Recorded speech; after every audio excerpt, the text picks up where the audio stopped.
Bienvenidos. Estamos en la Videoteca Virtual de Historia de Bolivia. Esta vez tenemos el honor de entrevistar a don Guillermo Bedregal Gutiérrez. Bienvenido, un gusto. Gracias por haber aceptado nuestra convocatoria. Guillermo Bedregal ha tenido una larga y fundamental carrera en el sistema político boliviano. Por una parte, desde el Ejecutivo, en varias oportunidades ministro de Estado, ha sido ministro de Relaciones Exteriores, ha sido ministro de Minas también, y en la gestión específica en Comibol ha sido ministro presidente de la Corporación Minera de Bolivia en el periodo revolucionario. También ha tenido un tránsito importantísimo durante 27 años en el Parlamento boliviano, siempre miembro de la bancada del MNR. También ha sido en varias oportunidades jefe nacional del Movimiento Nacionalista Revolucionario, que pues a la fecha ha sido el partido más grande y es el más antiguo del sistema de partidos bolivianos. Correcto, el más antiguo, sí. De tal manera que tenemos muchas historias para escuchar en esta entrevista e iniciamos, don Guillermo. ¿Dónde empieza la historia? En un momento difícil en la historia nacional, su nacimiento cercano a la Guerra del Chaco. Bueno, fue de las cosas que yo recojo en la memoria, porque recientemente he publicado un libro de memorias y además escrito de memoria, sin apoyos documentales, como normalmente se suele hacer, ¿no? Pero el recuerdo más importante que tengo del inicio no solamente fue de la Guerra del Chaco, sino el año 30, la caída de don Hernando Siles, a través de una contrarrevolución, diríamos así, porque fue el primer presidente nacionalista. Ahí hubo una conjura y se evidenció que efectivamente las medidas que tenía Hernando Siles eran precursoras del proceso de cambio que había que generar en Bolivia, es decir, el nacionalismo revolucionario, que es un concepto que en Bolivia, desde el punto de vista teórico, ha tenido mucha suerte, porque es el lenguaje y la práctica que la mayor parte de los partidos progresistas o grupos políticos progresistas han utilizado, superando el viejo concepto marxista de la lucha de clases, de enfrentar proletarios contra burgueses, etcétera, ¿no? Y ahí viene la idea que prácticamente le corresponde mucho a don Walter Guevara Arce, a José Cuadros Quiroga, donde se plantea que en Bolivia el enemigo principal no es tanto el imperialismo norteamericano, que es un adversario lejano, sino fundamentalmente el sistema de enclave de los mineros del estaño, Patiño, Hoxi y Aramayo. Y en segundo lugar, el régimen semifeudal en la tenencia de la tierra, donde la mayor parte de nuestros compatriotas padecía realmente una semiesclavitud. Ese panorama, ¿no?, tiene cierta connotación en mis recuerdos por el hecho de que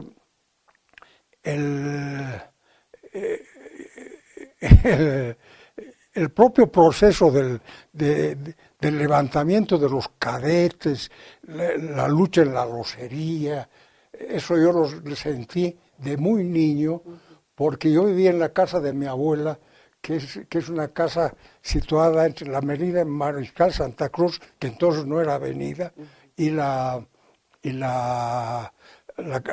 calle Litoral, que ahora se llama Almirante Grau, ¿no? Una casa que todavía existe, ¿eh? Entonces, toda la concentración del alzamiento militar, ¿no?, contra el gobierno de Hernando Siles el año 30 fue precisamente en esa zona de San Pedro. Las balas, el nerviosismo de mi padre, que nos metían a los cuartos que no daban a la cara, y ahí yo vi por la ventana unos militares subiendo subiendo la calle Almirante Grau, dirigiéndose a la Murillo. Y mi curiosidad fue a preguntarle a mi padre quiénes eran. Me dijo, es el coronel Toro y el general Kunt, que era el comandante de las Fuerzas Armadas, un alemán de la Primera Guerra Mundial, bastante mediocre, por cierto.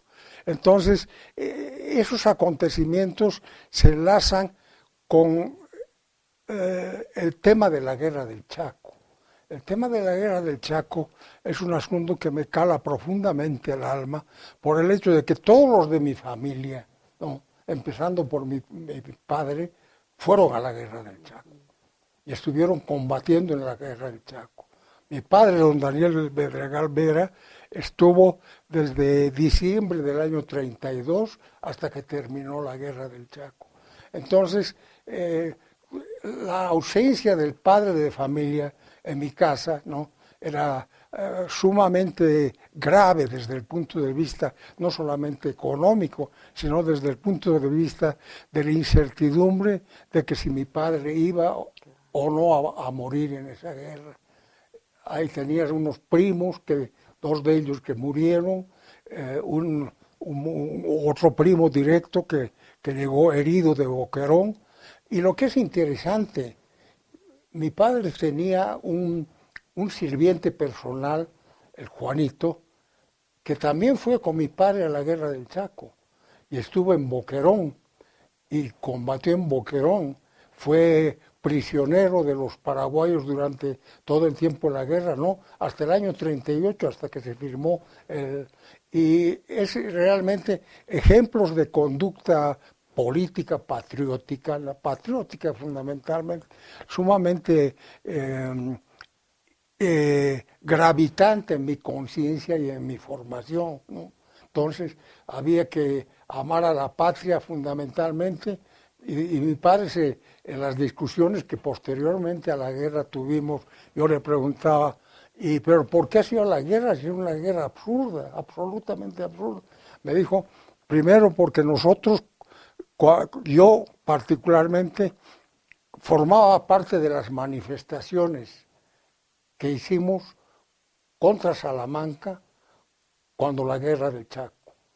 Y pedíamos la guerra precisamente por el hecho de que nosotros habíamos sido aquellas personas que siempre habíamos visto todos los acontecimientos del Fortín Vanguardia, el ataque paraguayo, etcétera, desde una perspectiva de compromiso político, ¿no?, con el destino del país. Mi padre yo creo que era un chauvinista al final, ¿no?, porque amaba a su país en una forma entrañable, ¿no? Cuando él contaba sus relatos posteriores a los acontecimientos, lo vi derramar lágrimas, acordarse de los amigos que habían muerto en la guerra del Chaco, etcétera, ¿no? Eso, por supuesto, influyó definitivamente en mi manera de ser y en mi conducta de compromiso para con mi padre, ¿no?, y para con mi patria, ¿no? Esto yo creo que ha sucedido a nivel de las capas medias en Bolivia, en todo lugar, ¿no? Es famosa la movilización, por ejemplo, de los chuquisaqueños, que formaban el famoso destacamento 111, ¿no? Y la música, el folclore de la Guerra del Chaco, que es una cosa que cuando la oigo es tremendamente, yo diré, entrañable, ¿no?, porque la vinculo directamente a la forma como me he presenciado eso.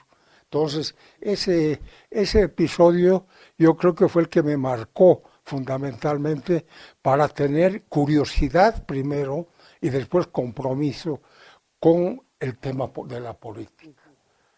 El tema de la política era fundamental y desde el punto de vista de que mi padre conoció a un teniente muy determinante en la historia de Bolivia en la Guerra del Chaco, que fue el teniente Gualberto Villarruel. El teniente Gualberto Villarruel, que como recuerda la gente, fue uno de los pocos que se opuso al famoso corralito que los militares urdieron contra Salamanca en el Chaco y lo destituyeron del gobierno ahí estaba Peñaranda, el propio Germán Busch, Quintanilla, Toro, que era el más inteligente, ¿no? Pero yo tenía una vinculación de amistad con Villarroel a través del afecto que mi padre tenía a él, ¿no? A un oficial de Estado Mayor que vivía ahí cerca de mi casa, en Sopocachi, que tenía un pequeño departamentito, la señora Elena, las dos niñas, que eran sus hijas, que eran más o menos de mi edad, tal vez menores, ¿no? Pero que uno no puede eludir cuando se trata de conversar con la conciencia de uno, y mucho más cuando uno es un militante creyente, cuando uno es un militante católico como lo soy yo, que es lo primero que yo soy. Después soy boliviano y después seré movimentista, ¿no? Pero cuando uno piensa desde ese punto de vista de enfrentarse a la propia conciencia de uno, uno asume en la vida compromisos que son definitivos, compromisos que son parte de la esencia misma del quehacer de uno en la existencia, ¿no? Eso del preguntarse cuando uno está en la oración, ¿no? Señor, ¿qué es lo que yo tengo que hacer aquí? ¿Por qué estoy aquí? ¿No? Y ese compromiso escatológico en muchos aspectos, a veces enfrentarse con el misterio de las verdades trascendentales del dogma católico, evidentemente le pone a uno frente a un compromiso no solamente con el país, sino con su propia conciencia y con el rebaño que somos nosotros, ¿no? Frente al gran pastor y al gran maestro que ha sido, al margen de su condición divina, Jesucristo. Entonces, eso lo digo aquí en esta oportunidad porque creo que yo nunca me he apartado de ese tema. Siempre he sido un militante, pero fundamentalmente siempre he querido ser seguramente el peor de los católicos, el peor de los yo soy de los que participo en los sacramentos, soy de los caballeros que todavía va a misa, ¿no? Que cree en eso y eso vincula fundamentalmente a la realidad. Pero mis padres no eran muy creyentes, no eran de misa diaria, ni comunión semanal, etcétera. A mí me influyó definitivamente esa manera de ser una monja alemana, porque yo estudié todo mi bachillerato en el colegio alemán. Era la Schwester Margarita Josefa, ¿no? Que era profesora de religión y que me incitó mucho su forma de ser y su forma de enseñar la religión, y me vinculó enormemente a ese compromiso básico, que uno es un pecador y que uno tiene que buscar la salvación de uno, porque es para eso que ha venido el sacrificio de Cristo, ¿no? La tortura a Cristo, ¿no? Y todo lo que significó. Lo más importante que a mí me conmueve siempre que recuerdo es la resurrección. No habría civilización contemporánea, ¿no? 2000 años de vida civilizada, no habría el Occidente si no fuera ese misterio increíble, no, maravilloso además, de la resurrección. Entonces, si aceptamos esa base, ese parámetro de una militancia de esa naturaleza, ¿no? Teniendo uno la certidumbre de que uno es muy malo, es un pecador, pero que estamos aquí precisamente para hacer nuestro compromiso de vida en función de salvar nuestra alma, pero a la vez de cumplir con la sociedad. ama a tu hermano como ama a tu hermano como tú te amas a ti mismo. Es una palabra definitiva. Entonces, el Chaco marca mucho en la vida de mi familia por el hecho de que mi mamá tuvo que trabajar de maestra, trabajó de maestra. Nosotros veíamos, sentíamos que en la ausencia de mi padre durante 3 años, y nunca vino a retaguardia, como decían, para un descanso, le implicó a mi personalidad, yo creo que un gran respeto, primero por mi padre, ¿no? Respeto amoroso, ¿no?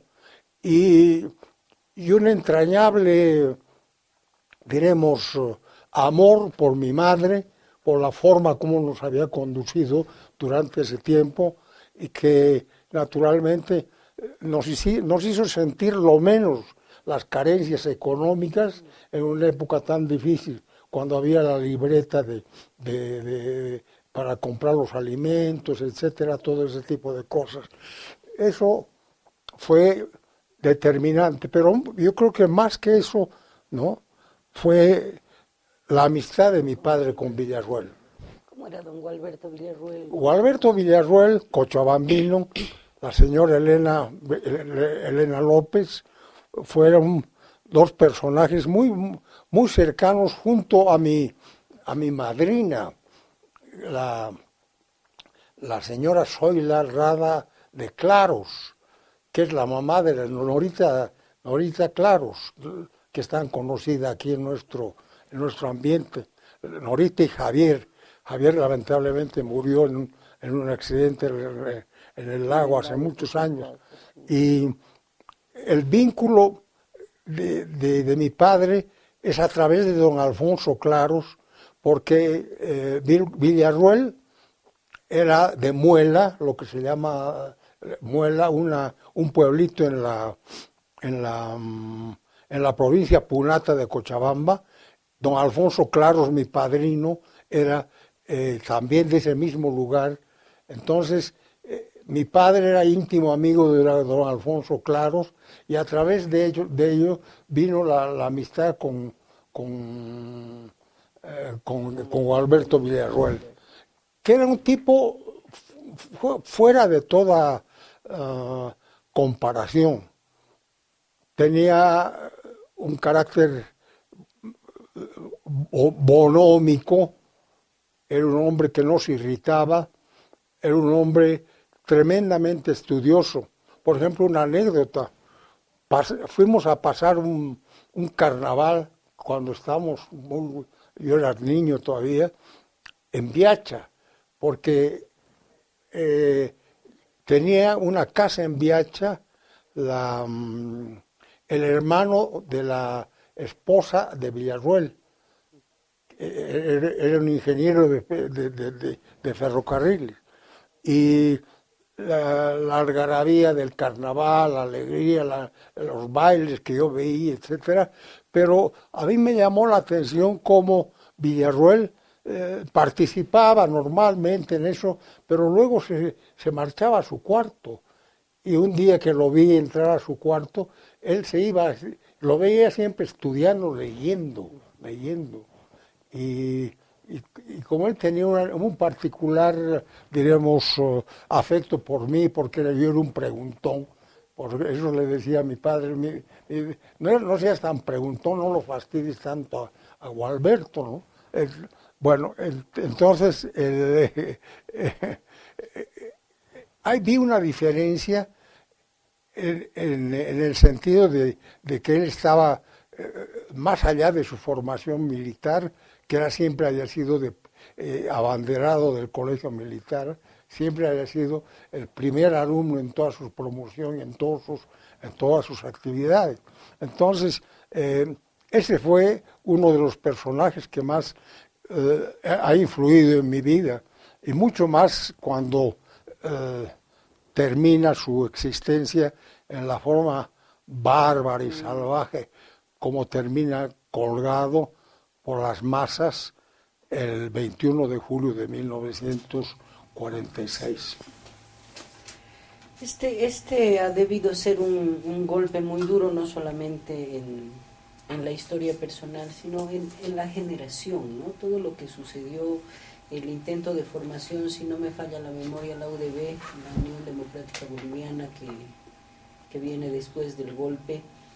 Y ahí, don Guillermo, tienen ustedes una situación particular en la familia y luego se va usted a Cochabamba, si no me falla la memoria. Cuéntenos un poco de ese episodio del colgamiento de Villarruel, el impacto que tuvo ese momento en la familia. Yo me voy a Cochabamba para iniciar mi carrera, una de mis carreras de Derecho, porque en esa época en la Universidad de La Paz había un dictador, que muy eficiente, pero dictador, que era don Héctor Ormachea Salles, una gran personalidad que creyó importante que la carrera de ciencias jurídicas no debería ser de 5 años, sino de 7 años.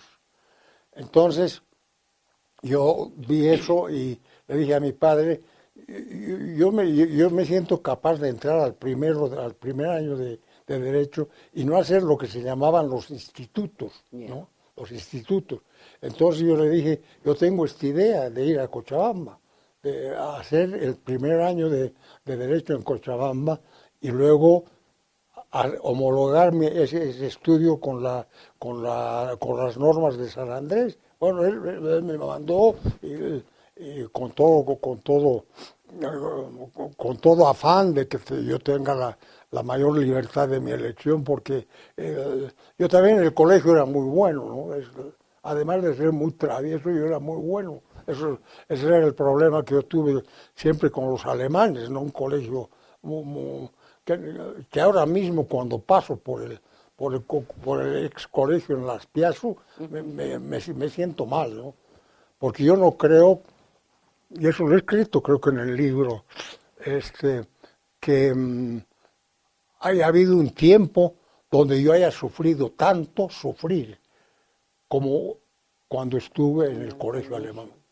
Muy duro, muy duro. Nos pegaban, nos ultrajaban, nos insultaban. Pero el colegio típicamente nazi, ¿no? Yo no sabía de qué era entonces el nazismo, ni mucho menos, ¿no?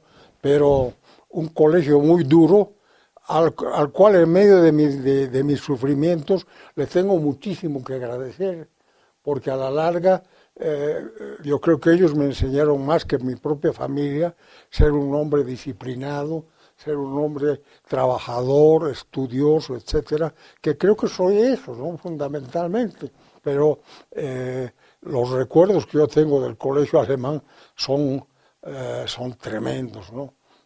Mucha gente no comparte ese criterio porque en Bolivia, lamentablemente, yo creo que después de la revolución se ha mejorado eso, las clases medias estaban sometidas absolutamente a lo que yo he escrito un libro que se llamaba A la cultura del estaño, que todas las modas, la forma de ser, de la psicología social de la gente, etcétera, estaba directamente vinculada al dominio, diremos, cultural y científico de ese grupo de presión, de ese poder indirecto poderoso y aliado con el latifundismo feudal.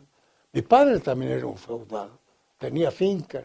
Yo sabía ibaraco de chico, pero ya lamentablemente por falta de práctica me he olvidado, ¿no? Entonces, el ver las circunstancias en que me recibe Cochabamba son ejemplares desde el punto de vista de los buenos maestros que yo tuve. Por ejemplo, yo los recuerdo mucho, y eso que era pirista, a don Ricardo Anaya, gran maestro, un maestro pero extraordinario, un hombre de una cultura exquisita, pero tremendamente dogmatizada por lo que era entonces el marxismo clásico de los famosos partidos comunistas que el PIR, diremos, era marxista, leninista, pero tenía fundamentalmente, sino tenía fundamentalmente un engarce ideológico con el mecanismo comunista de esa época, el stalinismo, todo ese tipo de cosas, ¿no? Eso me motivó a mí, ¿no? Porque eran muy matones, además, porque ellos dominaban la Federación Universitaria Local, el PIR. Yo que no era un hombre, diremos, que yo podía calificar, porque entonces todavía no sabía el marxismo. Yo lo supe gracias a un cura que me dio los libros de marxismo en Salamanca, ¿no? Encontrarme en una situación casi de indefensión y veía que habían unos falangistas ahí en Cochabamba particularmente y la personalidad de Únzaga de la Vega. Que fue su amigo personal. Me hice amigo personal de él y a través de él me incorporé a la falange, pero más como un acto de amistad y de respeto, ¿no?, a Óscar Únzaga de la Vega, que es otro al presente, otro de los hombres olvidados de nuestro país. Un hombre excepcionalmente bueno, ¿no? Un creyente católico de todos los días, ¿no? Un hombre que vinculaba su actividad cotidiana y su falangismo, no a lo que dicen aquí el falangismo, los de Falange son los que copiaron el falangismo español, ¿no? El falangismo español tenía otras connotaciones, ¿no? Tenía la capacidad y el carisma, ¿sabes?, con ese bigote grueso, ¿no? Con esa imagen de santo que así yo lo veía él, con un gran sentido del humor, ¿no? Y me hice muy amigo de él. Él me daba cierta preferencia y yo vi que las luchas en la universidad en Cochabamba estaban vinculadas a la contradicción entre los piristas y los falangistas. Movimientistas habían muy pocos, y desde mi propio escenario, ¿no?, un poco lejanos de lo que yo estaba, ¿no? Entonces, pese al hecho de que mi padre y mi madre estaban más vinculados al MNR que a la Falange. Yo era el único raro en la casa, porque me gustaba mucho la forma como luchaban estos amigos, estos camaradas de Falange Socialista Boliviana, frente al poderoso aparato que tenía el PIR en la universidad. El tiempo que se gestó la revolución, le tocó estar en España. Usted estuvo estudiando esos años en España, y usted vuelve precisamente al triunfo de la revolución del 52 a empezar. No, hay una cosa muy interesante. Cuando yo llego a España y después a Alemania, pero fundamentalmente lo básico es España, yo tenía la curiosidad de saber cómo era el fascismo o el falangismo en la práctica, cómo era el falangismo español. Entonces yo me vinculé con un personaje que era muy importante en ese tiempo en Bolivia, José Luis de Aranguren. José Luis de Aranguren era el permanente encargado de negocios de los asuntos españoles. Él era español, pero era más boliviano que el chuño, como dicen aquí, pero un hombre muy fraternal, que él me abrió el camino cómo hacer para que yo pueda viajar a Europa, ¿no? Mi padre me podía ayudar, etcétera, pero había que ver dónde aterrizar allá. Y lo fundamental fue encontrar la vía de los colegios mayores. Los colegios mayores en España eran una institución medieval, creo que anterior a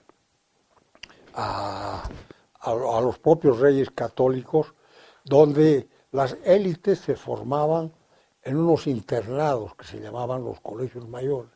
Y eso existía siempre, inclusive durante la República, existían los colegios mayores. Pero había que ingresar a los colegios mayores con muchas dificultades. Y no habían estudiantes extranjeros. Ahí se creó, en ese tiempo, un colegio mayor hispanoamericano, que era el Colegio Guadalupe, Nuestra Señora de Guadalupe, ¿no? Y ese colegio, Nuestra Señora de Guadalupe, otorgaba becas para atraer estudiantes latinoamericanos a España, a las universidades españolas. Y yo entre esos yo me colé, diríamos así, y aparecí de guadalupano y que constituyen una especie de masonería mundial ahora, ¿no? Los guadalupanos, al lugar que vayas, te encuentras y se ayudan, etcétera, ¿no? Pero la universidad después de mi experiencia en Cochabamba, tuve una tremenda evidencia espantosa conmigo mismo. Yo me di cuenta que yo no sabía nada. No sabía nada. Frente al nivel cultural de mis compañeros de Guadalupe. Historia europea, con excepción de la historia de Alemania, yo no conocía nada. De España, es decir, lo que enseñan en el bachillerato aquí. Y eso que el colegio alemán era tan riguroso y tuvimos buenos profesores Entonces me puse a estudiar y a buscar libros como un desesperado.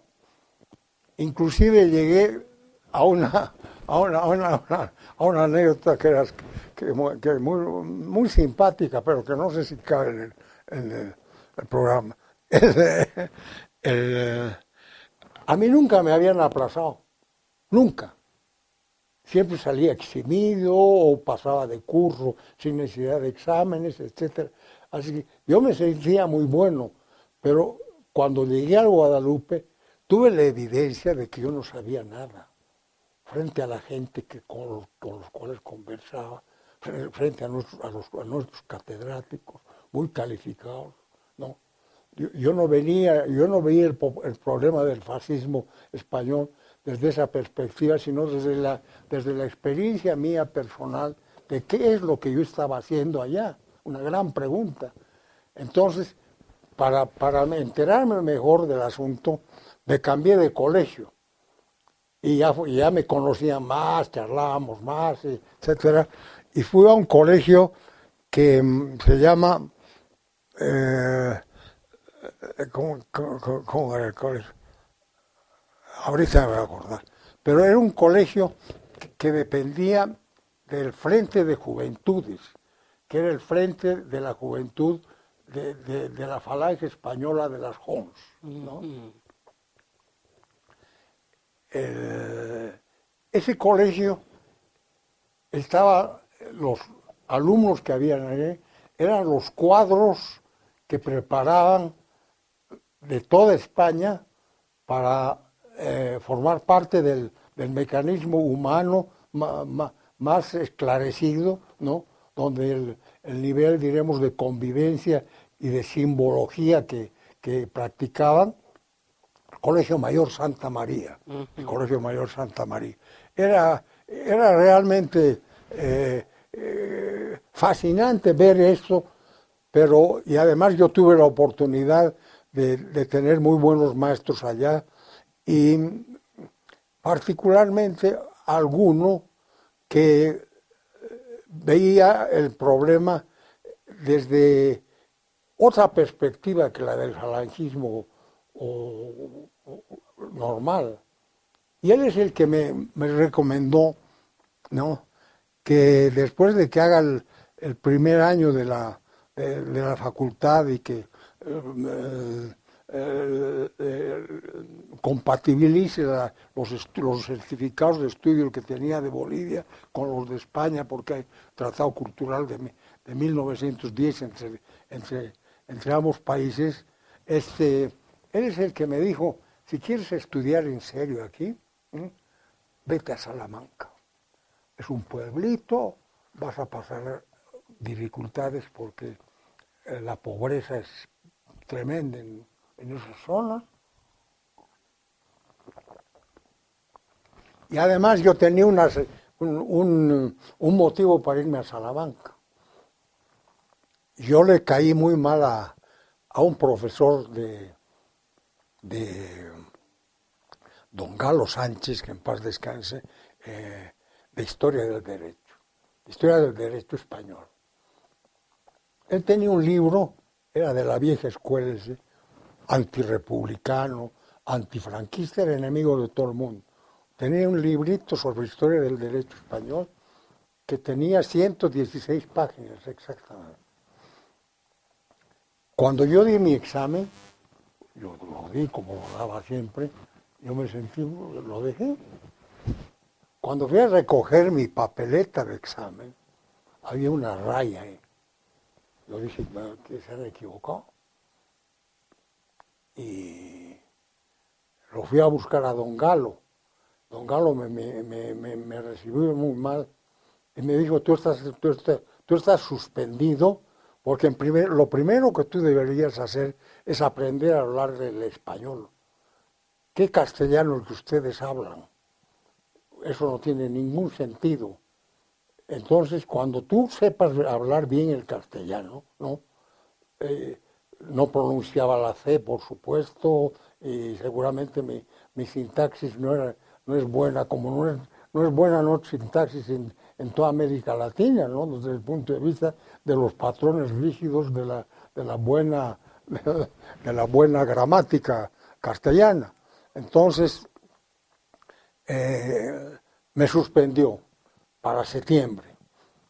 Me presenté, yo sabía el libro de memoria, pero absolutamente de memoria, inclusive las páginas de determinados asuntos. Por ejemplo, el fuero juzgo estaba entre la 27 y la 30, ¿no? La ley de las 12 tablas, etcétera, estaba entre tal y tal. Bueno, yo me presenté y pedí dar examen oral.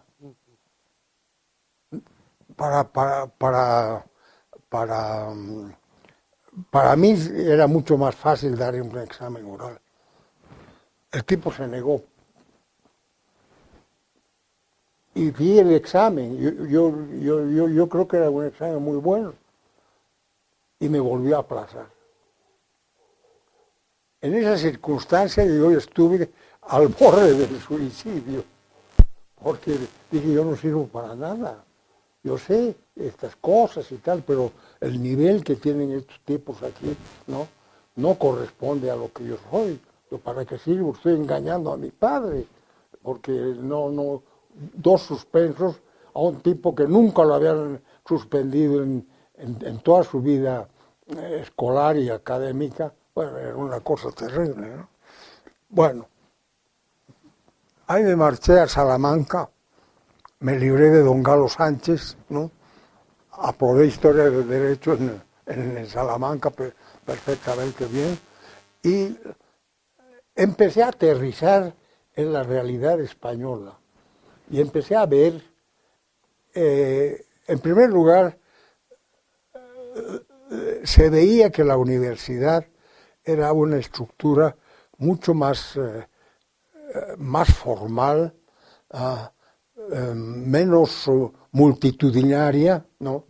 Las clases no eran de 600 personas como en Madrid. Las clases, cuando estaba realmente el catedrático que era bueno, no pasaban de 100 y normalmente eran 50, 60 estudiantes. La mayor parte de los estudiantes de Salamanca, fuera de los salmantinos, eran estudiantes procedentes de la burguesía rural, ¿no?, aledaña, y particularmente una cosa curiosa, de los andaluces, ¿no? Entonces, ahí yo pude y los gallegos, que son cosa aparte, ¿no? Los gallegos son tipos increíblemente inteligentes, en primer lugar. Segundo, increíblemente, ¿cómo diría tranquilamente? Increíblemente, nada confiables en sus cosas, ¿no?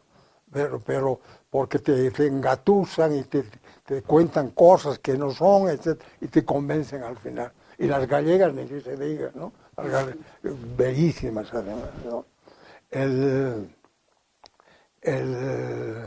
Mi transitar por Salamanca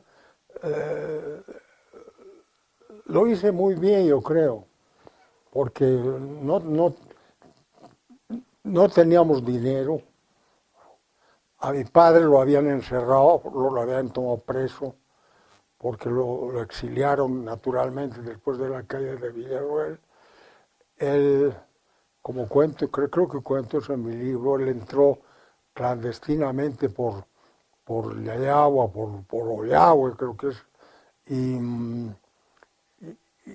tuvo una serie de pellejerías, como dice el Quijote, ¿no?, en relación a su propia estabilidad física, y estuvo preso durante mucho tiempo, y naturalmente no venían los dineros y lo que a mí me daban, así como la beca del Frente de Juventudes y del propio colegio, era muy poco. Y además el propio colegio era muy pobre y comíamos muy mal.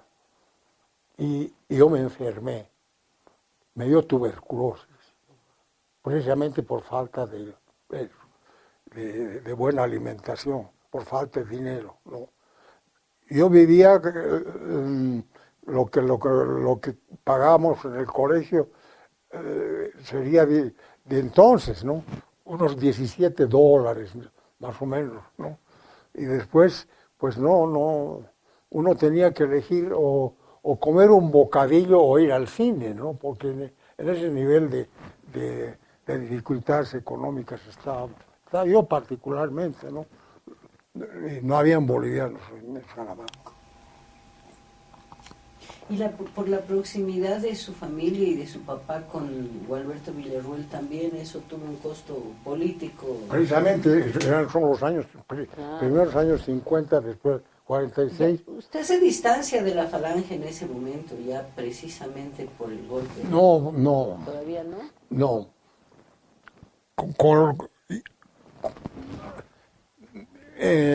Con la caída de Villarreal saquean mi casa, la casa de mis padres, la saquean. Yeah. En eso yo soy víctima también de varios saqueos, ¿no? Porque después saquean mi casa también, cuando el 4 de noviembre, ¿no?, del 64. El factor fundamental de mi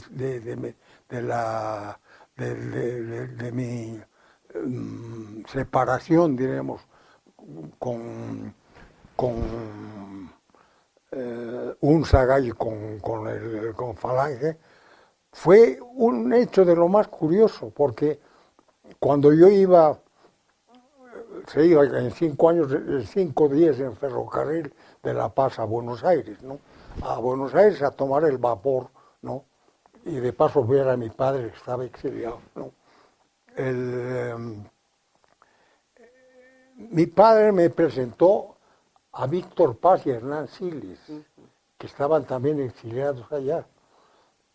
Y lo más notable fue que cuando lo citó a su pensión, donde vivía mi papá con algunos exiliados, como por ejemplo el coronel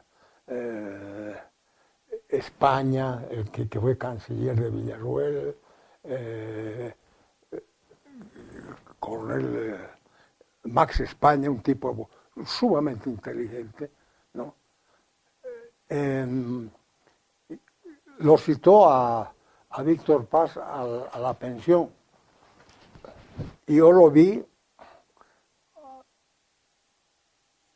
y me pareció muy raro que él venga a visitarme a mí. Yo era un mocoso y un tipo que estaba yendo a estudiar en la carrera, ¿no?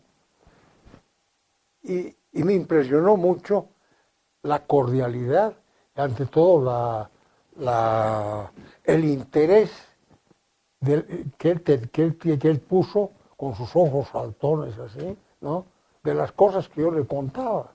Y me preguntaba cosas como si fueran cosas importantes, que yo era un imberbe todavía en la política. Y, y me dijo, muy bien que vaya usted, porque lo que se necesita son jóvenes cuadros políticos, porque la lucha en Bolivia es muy dura, etc. Entonces, con Hernán Siles fue un día que mi papá me dijo, voy a almorzar con una persona muy importante. Y era Hernán Siles Suazo, a quien yo ya conocía antes a través de su señora, que era amiga de mi mamá, de doña Teresa Romachea, una gran señora. Entonces el vínculo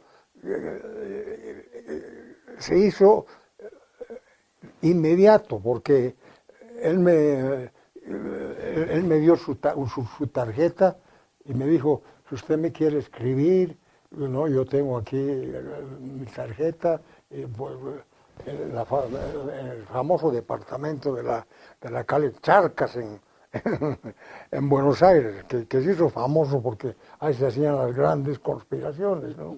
Y ahí conocí a algunos otros personajes, pero yo no tomé muy en cuenta. Yo seguía de muy cerca los acontecimientos de Bolivia. Mi padre me escribía desde Buenos Aires, estaba mejor informado que yo, y lo que determinó definitivamente fue la actitud de la Falange cuando la guerra civil del año 49. Vamos a ir a un corte para que luego nos cuente ese detalle de la guerra civil del 49, don